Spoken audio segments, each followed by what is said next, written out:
मैं मयंक आप सभी के सामने आर्य समाज की युवा ब्रिगेड आर्यवीर दल पर अपने विचार प्रस्तुत करना चाहता हूँ। आशा आप ध्यानपूर्वक सुनेंगे और मेरा उत्साहवर्धन करेंगे। प्रिय श्रोतागण, जिस समय भारत विश्व गुरु था, संसार का शिरमौर था, सोने की चिड़िया था, समस्त संसार के लोग भारत के ऋषि मुनियों के चरणों में बैठकर ज्ञान, विज्ञान एवं चरित्र की शिक्षा लेते थे। इस आर्यवर्त के नहीं, दुनिया के आदि सम्राट महर्षि मनु हिमालय की चोटी पर खड़े होकर आर्य जाति के गौरव का टिम-टिम उद्घोष करते हुए कहते हैं, एतत् देश प्रशुद्धस्य, एतत् देश प्रशुद्धस्य, सकाशात् अग्रजन्मने, स्वयं स्वयं चरित्रं शिक्षेरन्, पृथिव्यां सर्वमानवा। इतना गौरव रखने वाली वो आर्य जाति जिसने दुनिया को मार्ग दिखलाया, वो आर्य जाति जिसने नक्षत्रों को संज्ञा दी, यहाँ के वो दुर्धर्ष शायर रहे होता जिन्होंने कारागार में जन्म लेकर भी शिशुपाल, कंस, जरासंध और दुर्योधन जैसे आतताइयों का वध करके अथवा करवा के धर्म की स्थापना की। ऐसी गौरवशाली आर्य जाति का धुआं बनकर उड़ेगा। 900 वर्षों की लंबी गुलामी के उपरांत इस वेदना में आर्य समाज का जन्म हुआ, जिसके पुरोधा स्वामी दयानंद सरस्वती से प्रेरणा पाकर स्वामी शुद्धानंद, गुरुदत्त, लेखराज, हंसराज, लाला लाजपत राय, भगत सिंह, सावरकर, रामप्रसाद बिस्मिल, दशरथ रणजीव वर्मा जैसे हजारों प्रचारकों व क्रांति दूतों ने अनवरत अपने जीवन को मातृभूमि की बलिवेदी पर आहूत किया तथा आगे भी करते रहे। जिन आर्यों ने नभ में जाकर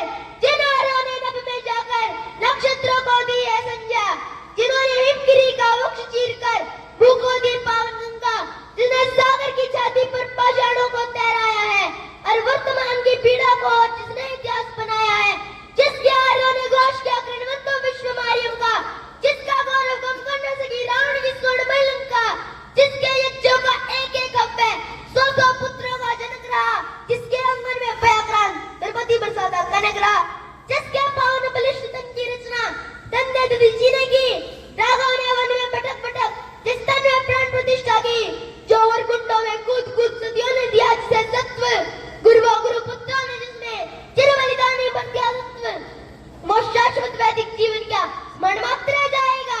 इसकी पावन गंगा का जल क्या नालों में बह जाएगा, इसके तट पर उपस्थित योगी क्या ले समाधि सो जाएंगे, इसके पुष्कर, इसके प्रेम क्या गर्द मात्र हो जाएंगे। यदि तुम ऐसा नहीं चाहते फिर तुमको जगना होगा, आर्य राष्ट्र का बिगुल बजाकर दानव दल को दलना होगा। प्रिय श्रोतागण, माँ भारती के लुटता स्वाभिमान एवं बिगड़ती अस्मिता की वेदना में स्वामी दयानंद, वीर सैनिक शुद्धानंद और लेखराज जैसे दीपक की बाती चले और दिल दिल कर अपने आप को माँ भारती एवं वैदिक धर्म की रक्षा हेतु आहूत करते रहे।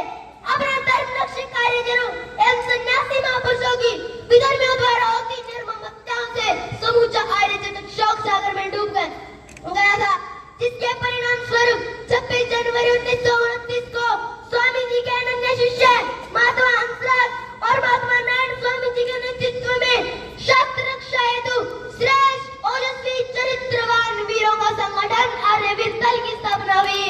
किसी कवि ने ठीक ही कहा है, अग्रता चतुर्वेदा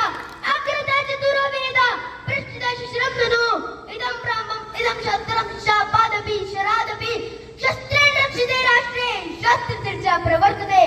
अर्थात बिना क्षत्र धर्म का पालन किए शस्त्र व राष्ट्र रक्षा संभव है। राष्ट्र कवि रामधारी दिनकर कहते हैं, जहाँ शस्त्र बल नहीं वहाँ शास्त्र रोते और पछताते हैं। शिष्यों को भी सिद्धि तब से तभी मिली जब पैरे पर स्वयं धनुधर राम खड़े पाते हैं, प्रिय श्रोतागण, अपना कर्तव्य निष्ठ परम तपस्वी आर्य वीरों द्वारा संपूर्ण देश में क्षत्र धर्म का प्रचार प्रसार होने लगा।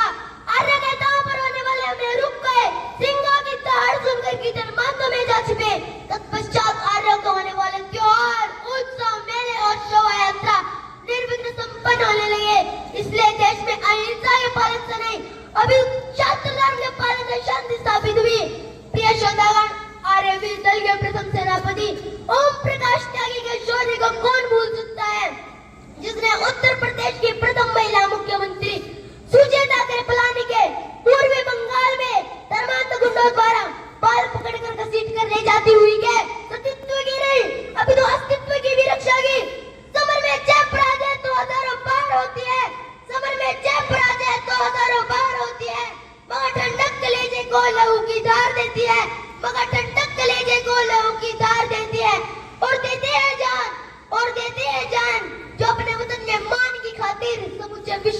उनकी जय जयकार होती है, समूचे विश्व में उनकी जय जयकार होती है। प्रिय श्रोतागण, निजाम की कार पर बम फेंककर आर्य वीरों ने ही हैदराबाद मुक्ति संग्राम का आगाज किया था, जिसके कारण आर्य वीर नारायण राव को घोर यातनाएं सहनी पड़ी थी। इतना ही नहीं, निजाम के बैंक से 30 लाख रुपए लूटकर तात्कालिक देश की अखंडता के सूत्रधार सरदार पटेल को सौंप दिए थे। इस अस्मिता की लड़ाई में हैदराबाद पुलिस एक्शन का सारा कारोबार आर्य वीरों पर ही था, जो उन्होंने अपनी प्राणों की आहुतियां देकर पूर्ण किया। इसी कारण पटेल साहब को कहना पड़ा, यदि आर्य समाज का सहयोग नहीं होता तो हैदराबाद को जीतना अत्यंत कठिन था। तुमने दिया देश को जीवन, तुमने दिया देश को जीवन, देश तुम्हें क्या देगा? अपना खून गर्म करने को नाम तुम्हारा लेगा। श्रोतागण, विदर्भी आपदाई एवं असामाजिक तत्वों से देश की आंतरिक सुरक्षा हो, सीमा सुरक्षा हो, सेवा कार्य हो, आपदा प्रबंधन हो, दूर दूर तक आर्यवीर दल का कोई सानी नहीं है। कौन भूल सकता है 1936 मध्य भारत में पड़े दुर्भिक्ष को तथा उसके तुरंत बाद 1942 बंगाल के अकाल को, जिसमें 45 लाख लोग मौत के मुंह में समा गए थे। ऐसी विकट परिस्थिति में आनंद स्वामी जी के नेतृत्व में आर्यवीरों ने ही भोजन, वस्त्र और औषध देकर लाखों लोगों की जान बचाई थी। प्रिय श्रोतागण, हमें नहीं भूलना चाहिए 1952 का गौरवपूर्ण क्षण, जिसमें रामाचा बैरागी ने नेपाल के महाराजा त्रिभुवन वीर विक्रम शाह को वायुस्थल पर गाड़ा पाना देकर संपूर्ण सुरक्षा प्रबंध संभाल कर आर्यवीर दल का ही नहीं, अभी संपूर्ण आर्य समाज का मस्तक ऊंचा और सीना गर्म से चौड़ा कर दिया था। यदि सूरज जैसा बनना है, यदि सूरज जैसा बनना है तो सूरज जैसा जलना होगा। यदि नदियों समान आदर पाना है तो पर्वत छोड़ निकलना होगा। हम दयानंद के शिष्य हैं, हम दयानंद के शिष्य हैं, हम क्यों सोचे राह सरल होगी? वक्त लगेगा ज्यादा, लेकिन संघर्ष जरूर सफल होगा। प्रिय श्रोतागण, अंत में मैं एक ही बात बोलकर अपनी वाणी को विराम देना चाहता हूँ। चाहे देश विभाजन जैसी हृदयविदारक घटना हो, जल प्लावन हो, भूकंप विभीषिका हो, ऋषि निर्वाण उत्सव हो, आर्य समाज स्थापना दिवस हो, स्वामी दयानंद के शिष्य आर्यवीरों ने चरई वेदी की चाल को कभी मंद नहीं पड़ने दिया।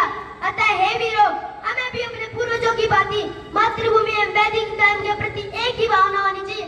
जिसकी रज में लौट-पोट कर बड़े हुए हैं, जिसकी रज में लौट-पोट कर बड़े हुए हैं, घुटनों के बल सरक कर खड़े हुए हैं, घुटनों के बल सरक कर खड़े हुए हैं। ऐसी मातृभूमि के उत्थान में अपना सर्वस्व वार दे। धन्यवाद।